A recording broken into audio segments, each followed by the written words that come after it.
ओम शांति। आज 15 अप्रैल 2021 के मधुर महावाक्य है और आज की मुरली बाबा की है गीत के आधार पर। आज की मुरली का गीत है तकदीर जगाकर आए। तो बाबा कहे ऊंच तकदीर प्राप्त करने का आधार क्या है? याद की यात्रा में जितना रहते हैं उतनी हमारी तकदीर निखरती जाती है। दूसरा बाबा कहे बाप समान बनकर, रहम दिल बनकर अनेकों को रास्ता बताओ, सच्ची सर्विस करो, तभी भी हमारी तकदीर श्रेष्ठ बनती जाएगी। सुनते हैं बाबा के मधुर महावाक्य। ओम शांति। मीठे बच्चे, बाप समान रहम दिल बन, अनेकों को रास्ता बताओ। जो बच्चे दिन रात सर्विस में लगे रहते हैं वही बहादुर है। प्रश्न है, ऊंची तकदीर का मुख्य आधार किस बात पर है? उत्तर, याद की यात्रा पर। जितना जो याद करता है उतनी ऊंची तकदीर बनाता है। शरीर निर्वाह अर्थ कर्म करते बाप और वर्षे को याद करते रहो तो तकदीर ऊंची बनती जाएगी। आज की मुरली का गीत है तकदीर जगाकर आई। ओम शांति। बच्चे जब पैदा होते हैं तो अपने साथ कर्म अनुसार तकदीर ले आते हैं। कोई शाहूकार पास, कोई गरीब के पास जन्म लेते हैं। बाप भी समझते हैं कि वारिस आया है। जैसे जैसे दान पुण्य किया है उस अनुसार जन्म मिलता है। अब तुम मीठे मीठे सिकिलधे बच्चों को कल्प बाद फिर से बाप ने आकर समझाया है। बच्चे भी जानते हैं कि हम अपनी तकदीर ले आए हैं। स्वर्ग की बादशाही की तकदीर ले आए हैं। जिन्होंने अच्छी तरह से जाना है और बाप को याद कर रहे हैं, याद के साथ तकदीर का कनेक्शन है। इतनी गहरी बात बाबा ने बताई। याद के साथ तकदीर का कनेक्शन है। जन्म लिया है तो बाप की याद भी होनी चाहिए। जितना याद करेंगे उतनी तकदीर ऊंची रहेगी। कितनी सहज बात है। सेकंड में जीवन मुक्ति मिल जाती है। तुम आए हो सुखधाम की तकदीर प्राप्त करने। अब ये हर एक पुरुषार्थ कर रहे हैं। हर एक अपने को देख रहे हैं कि हम कैसे पुरुषार्थ कर रहे हैं। जैसे मम्मा बाबा और सर्विसेबल बच्चे पुरुषार्थ करते हैं, उनको फॉलो करना चाहिए। उनको देखते हुए फॉलो करना चाहिए। सबको बाप का परिचय देना चाहिए। बाप का परिचय दिया तो रचना के आदि मध्य अंत का भी आ जाएगा। ऋषि मुनि आदि कोई भी रचता और रचना के आदि मध्य अंत का नॉलेज दे नहीं सकते। अभी तुम्हारी बुद्धि में सारा चक्र स्मृति में रहता है। दुनिया में कोई भी बाप और वर्षे को नहीं जानते। तुम बच्चे अब बाप को और अपनी तकदीर को जानते हो। बाप को याद करना है। शरीर निर्वार्थ कर्म भी करना है। घर बार भी संभालना है। कोई निर्बंधन है तो वह अच्छी रीति सर्विस कर सकते हैं। बाबा को है कोई निर्बंधन है तो वह अच्छी सर्विस कर सकते हैं। बाल बच्चे कोई नहीं तो उनको सर्विस करने का अच्छा चांस है। स्त्री को पति व बच्चों का बंधन होता है। अगर बच्चे नहीं है तो बंधन मुक्त ठहरे ना। वह जैसे वानप्रस्थी हो गए। फिर मुक्ति धाम में जाने के लिए संग चाहिए। भक्ति मार्ग में तो संग मिलता है साधुओं का। भक्ति मार्ग में तो वानप्रस्थियों को संग मिलता है साधुओं आदि का। निवृत्ति मार्ग वालों का, वह निवृत्त निवृत्ति मार्ग वाले प्रवृत्ति मार्ग का वर्षा दिला न सके। निवृत्ति मार्ग वाले साधु सन्यासी प्रवृत्ति मार्ग वालों को वर्षा दिला न सके। तुम बच्चे ही दिला सकते हो, तुमको बाप ने रास्ता बताया है। भारत की हिस्ट्री ज्योग्राफी 84 जन्मों की बैठ समझाओ। भारतवासी ही 84 जन्म लेते हैं, एक की बात नहीं है। सूर्यवंशी सो फिर चंद्रवंशी फिर वैश्यवंशी घराने में आते हैं। नंबरवार तो होते हैं ना। भारत का पहला नंबर प्रिंस है श्री कृष्ण, जिसको झूले में झुलाते हैं। दूसरे नंबर को झुलाते ही नहीं है क्योंकि कला कम हो गई। जो पहला नंबर है पूजा उसकी होती है। मनुष्य समझते नहीं कि कृष्ण एक है व 2-3 है। कृष्ण की डिनाइस्टी चलती है, ये किसको भी पता नहीं है। पूजा सिर्फ नंबर 1 की होती है। बाबा ने कई बार कहा है, जिस तरह एडवर्ड द फर्स्ट सेकंड होता है, ऐसे Lakshmi Narayan the first second जरूर चलता है। इसी तरह कृष्ण की भी डिनाइस्टी है, तो कई कृष्ण नाम वाले होंगे, परंतु पूजा सिर्फ नंबर 1 की होती है। मार्क्स तो नंबरवार ही मिलते हैं, तो पुरुषार्थ करना चाहिए कि क्यों न हम पहले नंबर में आए, मम्मा बाबा को फॉलो करें, उनकी राजधानी ले लेवे। जो अच्छी सर्विस करेंगे वह अच्छे महाराजा के घर में जन्म लेंगे। वहां तो है ही महाराजा महारानी। उस समय कोई राजा रानी का टाइटल नहीं होता है, वह बाद में शुरू होता है। द्वापर से जब पतित बनते हैं तो उनमें बड़ी प्रॉपर्टी वाले को राजा कहा जाता है। द्वापर के बाद तो जिसके पास ज्यादा प्रॉपर्टी है उनको राजा का लक़ब दे देते हैं। फिर महाराजा का लक़ब कम हो जाता है, प्राय लोप हो जाता है। फिर जब भक्ति मार्ग होता है तो गरीब शाहूकार में फर्क तो रहता है ना। अब तुम बच्चे ही शिव बाबा को याद करते हो और उनसे वर्षा ले रहे हो, और सत्संगों में मनुष्य बैठ कथा सुनाते हैं। मनुष्य मनुष्य को भक्ति सिखलाते हैं। वे ज्ञान देकर सदगति नहीं कर सकते। वेद शास्त्र आदि सब है भक्ति मार्ग के। सदगति तो ज्ञान से होती है, पुनर्जन्म को भी मानते हैं। सदगति ज्ञान से होती है, पुनर्जन्म को भी मानते हैं। बीच में तो कोई भी वापस जा न सके। अंत में ही बाप आकर सबको ले जाते हैं। इतनी सब आत्माएं कहाँ जाकर ठहरेगी? बाबा के इतनी सारी जो आत्माएं हैं कहाँ जाकर ठहरेगी?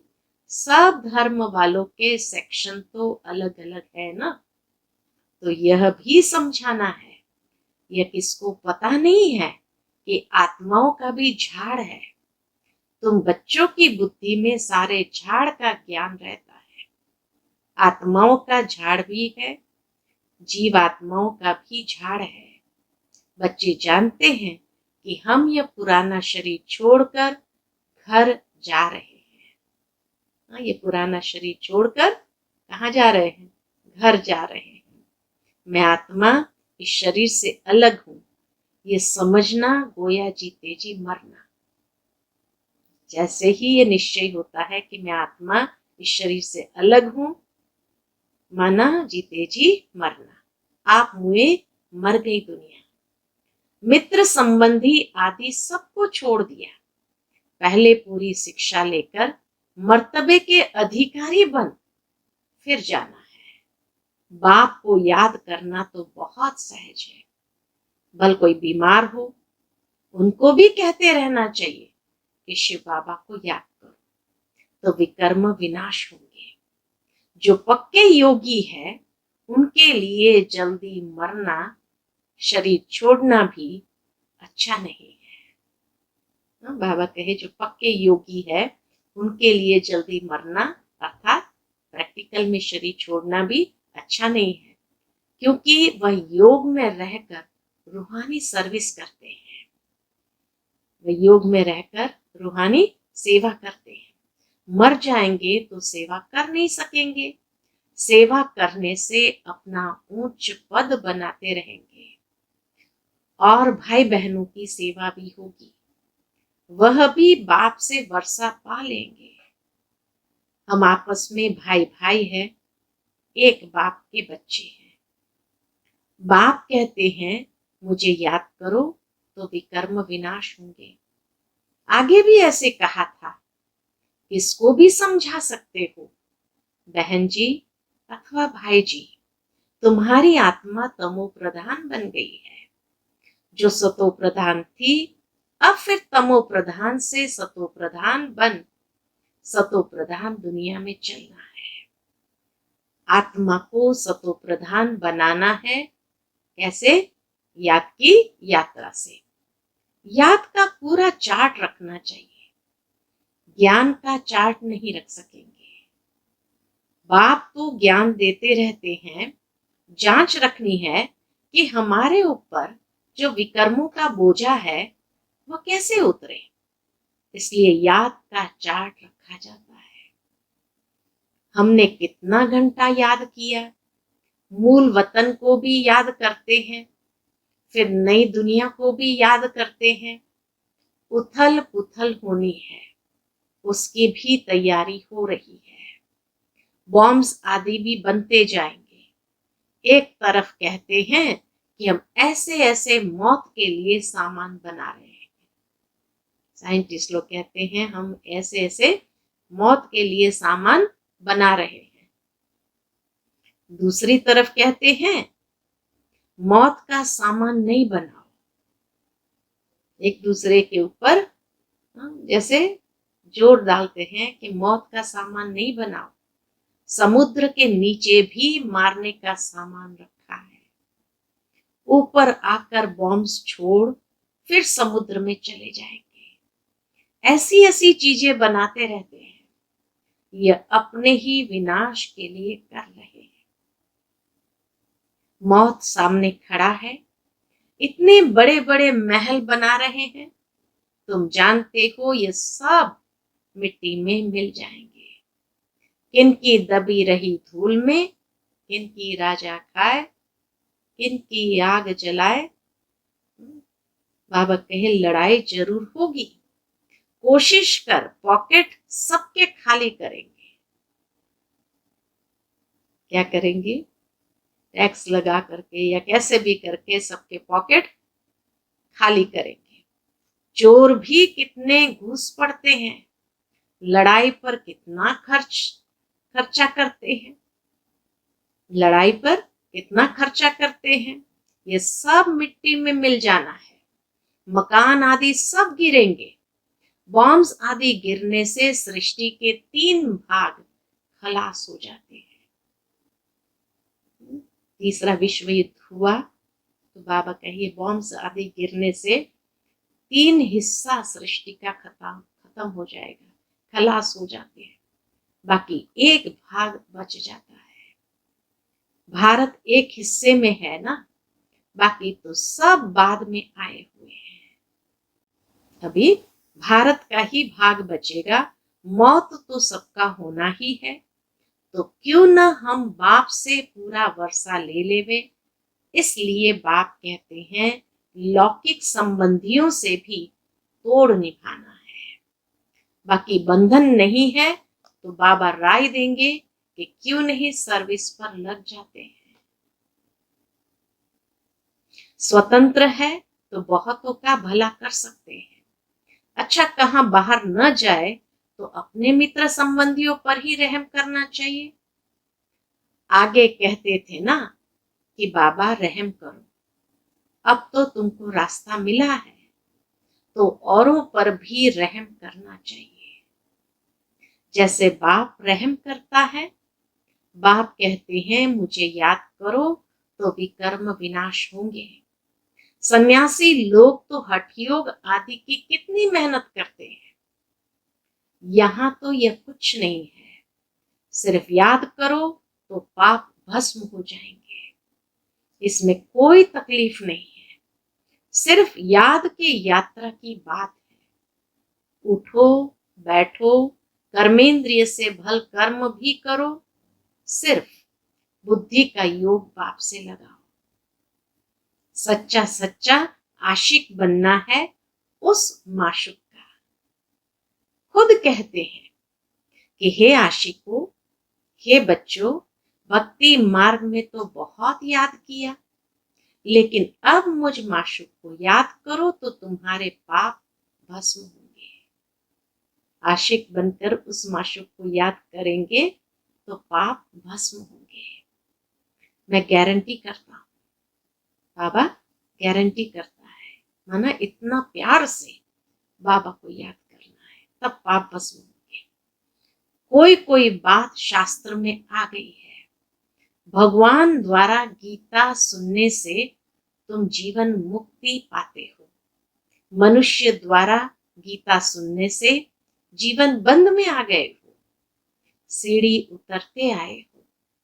हर एक बात में विचार सागर मंथन करना है, अपनी बुद्धि चलानी है। यह बुद्धि की यात्रा है जिससे विकर्म विनाश होंगे। वेद शास्त्र यज्ञ तप आदि करने से पाप नाश नहीं होंगे, नीचे ही गिरते आए।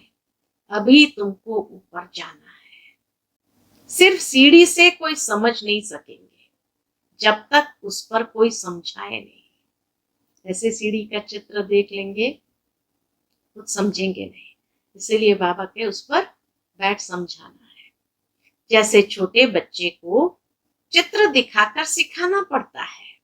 ये हाथी है, जब हाथी देखेंगे तो चित्र भी याद आएगा, जैसे तुम्हारी बुद्धि में आ गया है।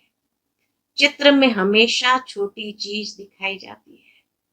तुम जानते हो कि वैकुंठ तो बड़ा होगा ना, बड़ी राजधानी होगी। वहां हीरे जवाहरतों के महल होते हैं, वह फिर प्राय लोप हो जाते हैं। सब चीजें गायब हो जाती है, नहीं तो यह भारत गरीब कैसे बना। शाहूकार से गरीब, गरीब से शाहूकार बनना है। ये ड्रामा बना बनाया है, इसलिए सीढ़ी पर समझाया जाता है। नए नए आते हैं, उनको समझाने से प्रैक्टिस होगी, मुख खुल जाएगा। सर्विस लायक बच्चों को बनाया जाता है।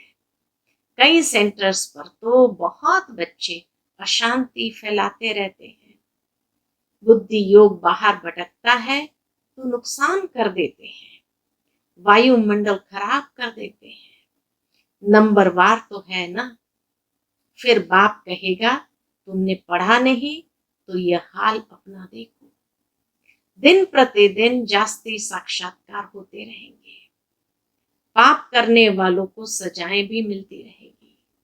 फिर कहेंगे नाहक हमने पाप किया। बाप को सुनाकर प्रायश्चित करने से कुछ कम हो सकता है, नहीं तो वृद्धि होती रहेगी। ऐसा होता रहता है, खुद भी महसूस करेंगे, परंतु फिर कहते क्या करें। हमारी आदत मिटती नहीं है, इससे तो घर जाकर रहे। कोई तो अच्छी सर्विस करते हैं, कोई डिसर्विस भी करते हैं।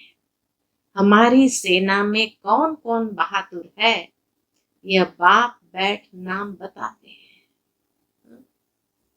बाकी लड़ाई आदि की यहाँ बात नहीं है, यह है बेहद की बातें।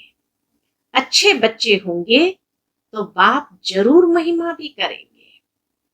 बच्चों को बहुत रहम दिल कल्याणकारी बनना है, अंधों की लाठी बनना है। सबको रास्ता बताना है कि बाप को याद करो तो विकर्म विनाश होंगे। पाप आत्मा और पुण्य आत्मा कहते हैं ना, ऐसे थोड़ी कि अंदर परमात्मा है वह आत्मा कोई परमात्मा बन जाती है, ये सब रॉन्ग है। परमात्मा पर थोड़ी पाप लगता है। अगर पाप आत्मा कहे तो फिर पाप परमात्मा कहना पड़े, परमात्मा पर थोड़ी पाप लगता है।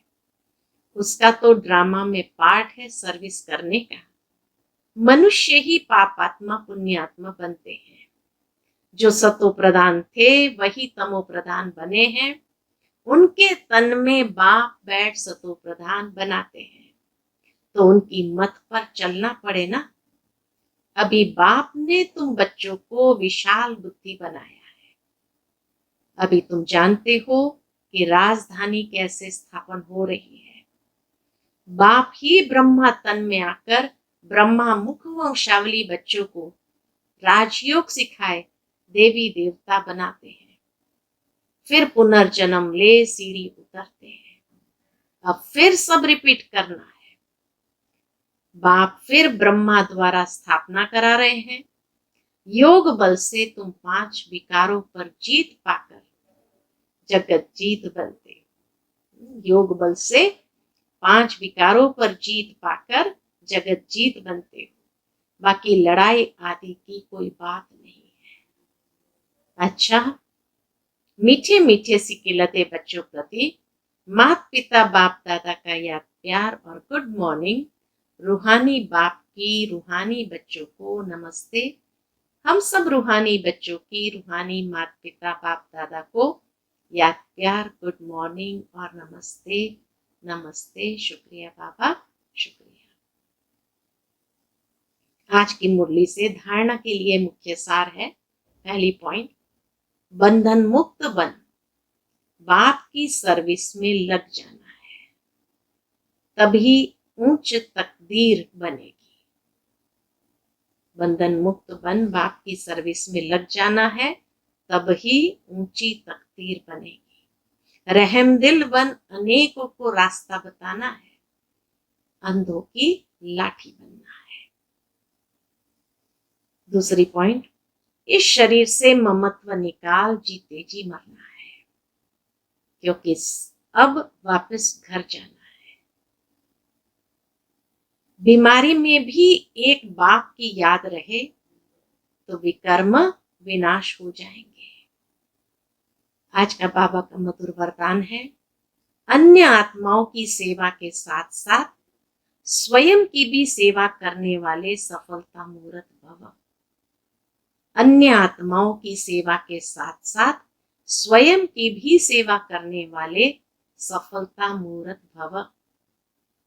सेवा में सफलता मूर्त बनना है तो दूसरों की सर्विस के साथ साथ अपनी भी सर्विस करो।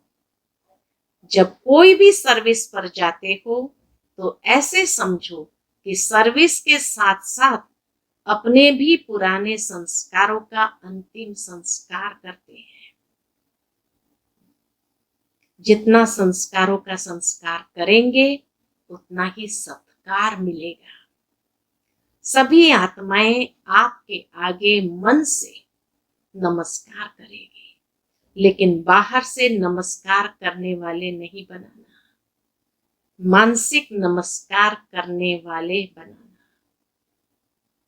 आज का स्लोगन है, बेहद की सेवा का लक्ष्य रखो तो हद के बंधन सब टूट जाएंगे। बेहद की सेवा का लक्ष्य रखो तो हद के बंधन सब टूट जाएंगे। अच्छा, ओम